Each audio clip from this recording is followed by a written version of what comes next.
Welcome to Expand Your Fempire with Caterina Rando, the podcast for women in business on a mission, sharing ideas to support you to grow, lead, and thrive.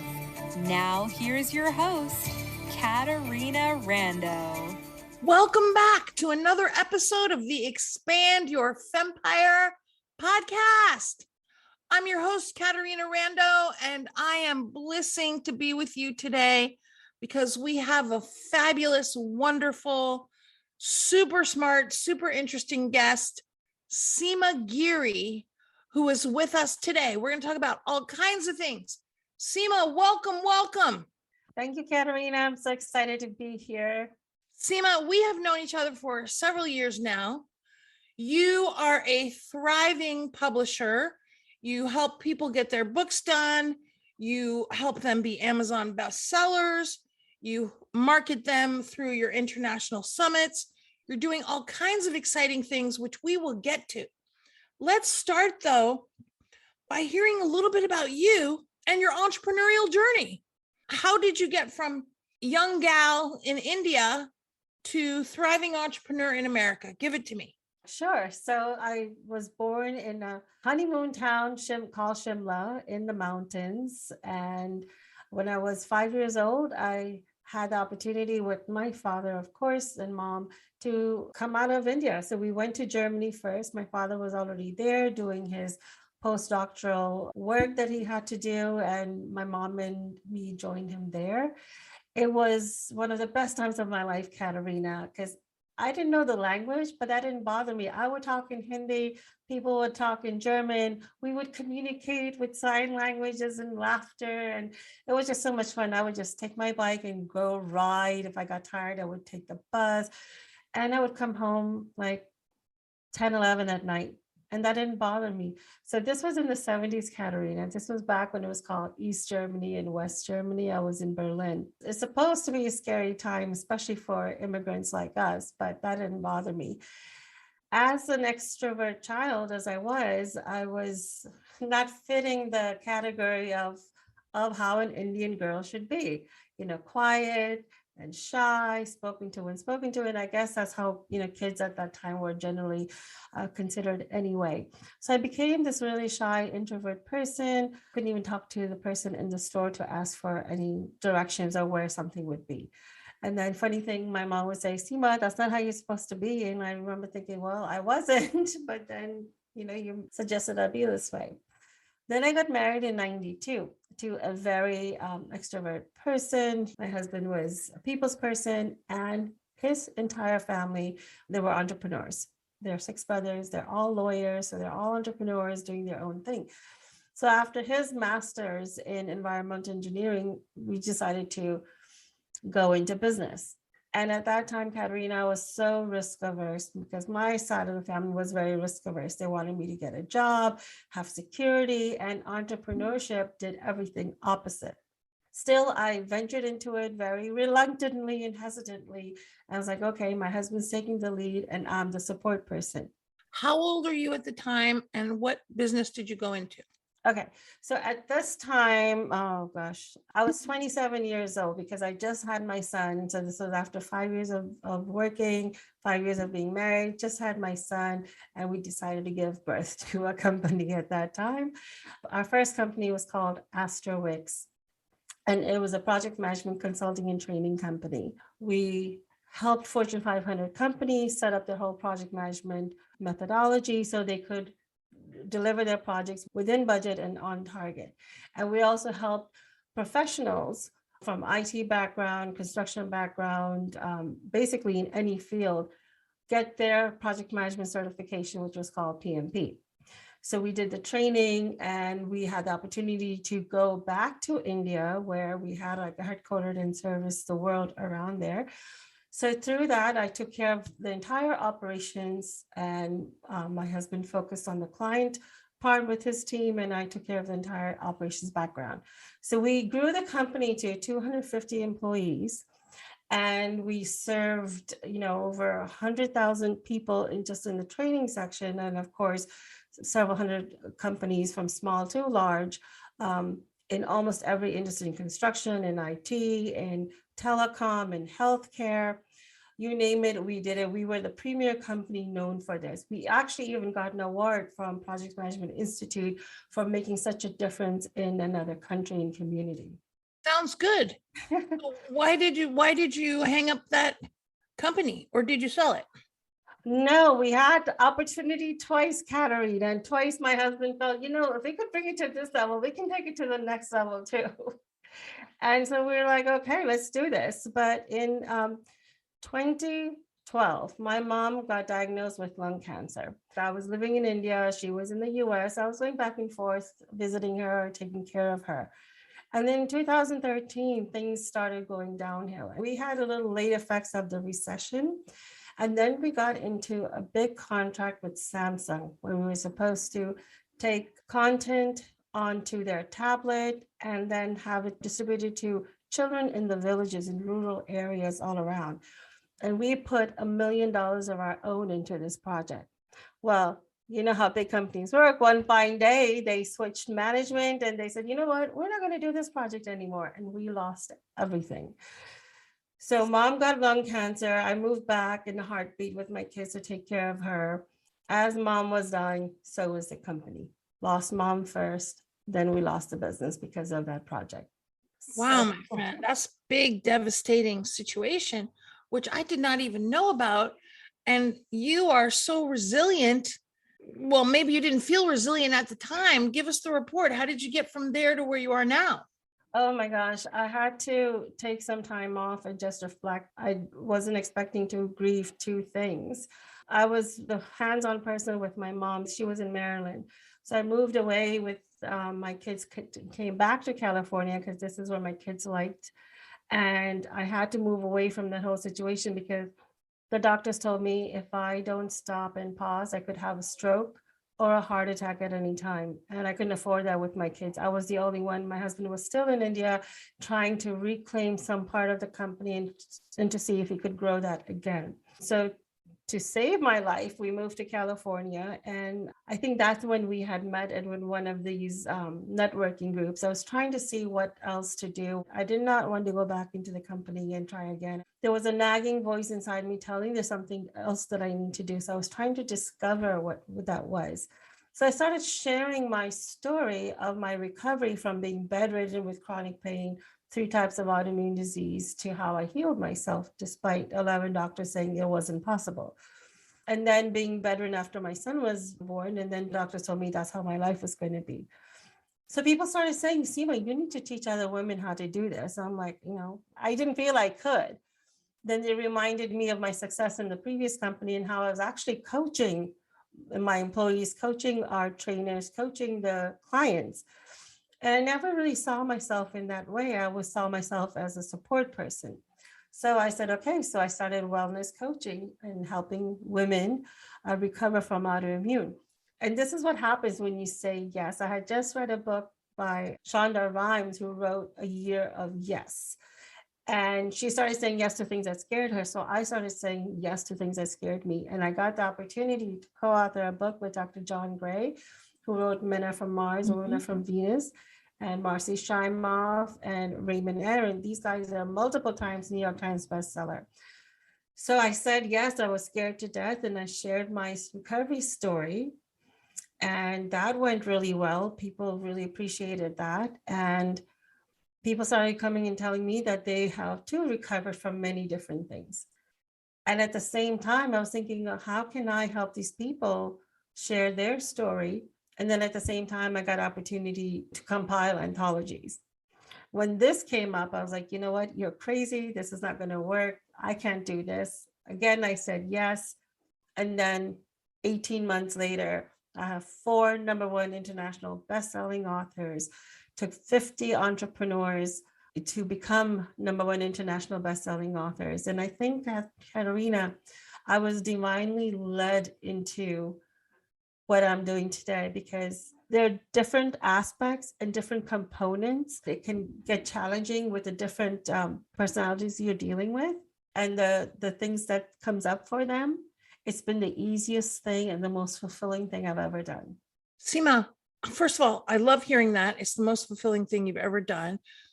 I remember many, many years ago when I was in a multi-author book, my first book, Give Stress a Rest, it actually made a huge difference. It made a huge difference in getting me booked for speaking, made a huge difference in the credibility that I'd seemed to carry. And even today, I definitely believe that a book makes a big difference. And that we published books before. What I love that you do, which is something that we did not do, is that you not only publish these books, but you have a whole plan and a whole campaign to make these books a bestseller right away for your clients. And you do some other things. You do your summit, which helps introduce the authors. Can you say a little bit about all of these things? Because there's the writing part, but then there's the promotion part, right? A book is not a business. A book is a tool for an author or a speaker or a consultant. Share a little bit about the other things you do for your clients. Exactly. As you said, Caterina, once you've written a book, it's a tool to use. And nowadays we have this way of taking it to a best-selling status. So why not do that? So I believe we should go the extra mile and get that extra credibility, because it raises your credibility by being a #1 international best-selling author, co-author. When you do something huge like this is huge. People don't realize that this is huge. Many women, Caterina, actually believe they did not have a story, even though they had an amazing story. So I had to go through the process of helping them acknowledge that they have a story, activating their creative juices within them and their confidence, so then they can achieve the results that they wanted. And when you do something like that, you want to stand at the rooftop and say, I've written a book. This is what I've done. So the best way I thought I could do that is to have a summit where they get showcased and they get to share their journey and share their story, because people are really going to be interested when they can hear your voice as well. Reading is one thing, but hearing your story from your own voice, in your own voice, makes a huge impact on the hearts of people. And then many people that actually come to the summit are other business owners. They have podcast shows, they have TV shows, they have different mediums for them to get exposure as a speaker. So when people can hear that, it makes a huge difference. This is the big first launch for some people to be on a stage. So it gives them the practice and it gives them the confidence. It helps build that. So it's all about stepping into your power, building your confidence, and showcasing to yourself first and to others what you really have. This is beautiful, Seema. Having been a publisher for several years myself, I know that having people come and join you, of course, you've brought massive value. You're doing a great job for your clients. Still, though, there is a lot of sales involved. And I want to ask you, because I know that you are a Thrive at Sales certified trainer. I know you teach sales. What do you think helps you be successful at all of this from a sales perspective? It's a consistency of being out there, talking to people, and talking to people in your own authentic way. So many times when we think of sales, we think we have to become this whole other creature who we're really not. And it's not. And I've learned this from you, Caterina, where more sales equals being in service. You can't be a hermit and you can't help people, being from your own house. You have to be out there, you have to get out there, and you have to share.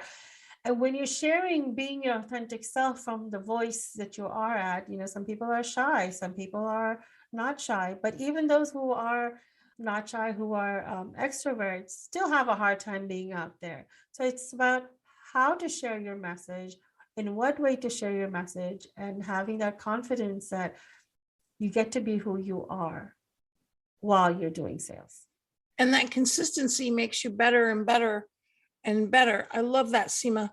The more we sell, the more we get to serve. Absolutely. Okay, here's an important question for you. You're doing the publishing, you're doing the summits. Is there a dream, Seema? Is there a goal for something of what's next for you that maybe I've heard about or I haven't heard about that you want to let us know about?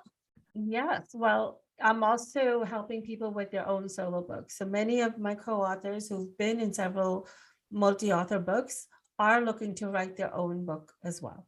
I'm helping people with their solo books as well, where they can really get deeper into their content and share their message and the value that they're bringing in.